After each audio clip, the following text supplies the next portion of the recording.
بسم اللہ الرحمن الرحیم۔ السلام علیکم۔ ایک لوہار کا ایک ہی بیٹا تھا۔ وہ بہت ہی سست اور کاہل تھا۔ وہ سارا دن آوارہ گردی کرتا رہتا۔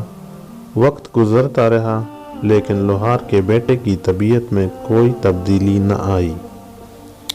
پھر وقت نے اسے بوڑھا کر دیا تو اسے بڑی مشکل پیش آئی۔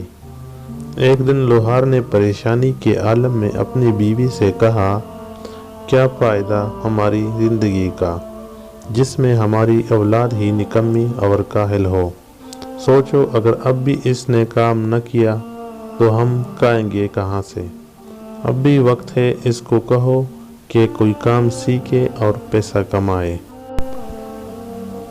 آج ہی سے کوئی نہ کوئی کام شروع کر دے ورنہ زندگی بہت مشکل ہو جائے گی۔ لوہار نے اپنی بات ختم کی تو اس کی بیوی پریشان ہو گئی۔ سوچ بچار کے بعد اس نے تنہائی میں بیٹے کو ایک سکہ دیا اور اسے کہا کہ دن کا زیادہ تر حصہ باہر گزار دو۔ شام کو اپنے باپ کو یہ سکہ لا کر دے دینا۔ شام کو جب وہ سکہ لے کر آیا تو اس نے اپنے باپ کو سکہ دے دیا کہ یہ میں نے محنت سے کمایا ہے۔ اس کے باپ نے سکہ لے کر چولہے میں پھینک دیا۔ یہ سکہ تم نے اپنی محنت سے نہیں کمایا۔ بیٹا یہ سن کر خاموش ہو گیا۔ وہ سمجھا شاید باپ کو حقیقت کا علم ہو گیا ہے۔ دوسرے دن ماں نے بیٹے کو پھر سکہ دیا کہ سارا دن بھاگ دوڑ میں گزار دو۔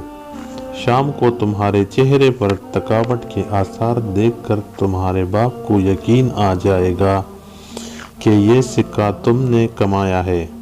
بیٹے نے شام کو پھر ویسا ہی کیا۔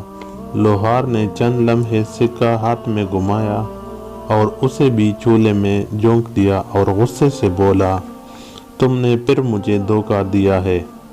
ماں نے محسوس کر لیا کہ بیٹے کو واقعی کچھ نہ کچھ کرنا ہی پڑے گا، کیونکہ جب باپ نے سکہ آگ میں پھینکا تو بیٹے کے چہرے پر پریشانی کے کوئی آثار نہ تھے۔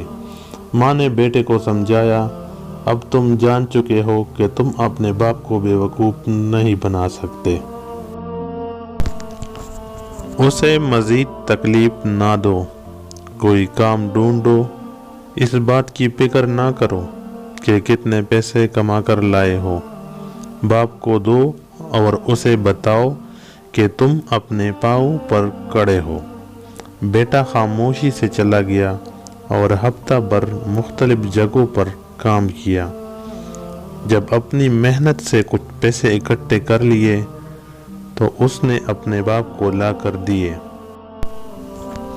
باپ نے پہلے کی طرح پیسے مٹھی میں گھمائے، پھر انہیں آگ میں جھونک دیا اور بولا، مجھے یقین نہیں آتا کہ یہ تمہاری کمائی ہے۔ بیٹے نے جب یہ سنا تو آگ کی طرف بڑھا اور غصے کی عالم میں بولا، میں نے صبح و شام محنت مزدوری کر کے یہ پیسے اکٹھے کیے اور آپ نے آگ میں پھینک دیے۔ باپ نے مسکرا کر بیٹے کی طرف دیکھا اور کہنے لگا، اب مجھے یقین آ گیا ہے کہ تم نے اپنی کمائی کی ہے اور اس کی خاطر آگ میں ہاتھ ڈالنے سے بھی گریز نہیں کیا۔ اب مجھے تم پر قہر ہے۔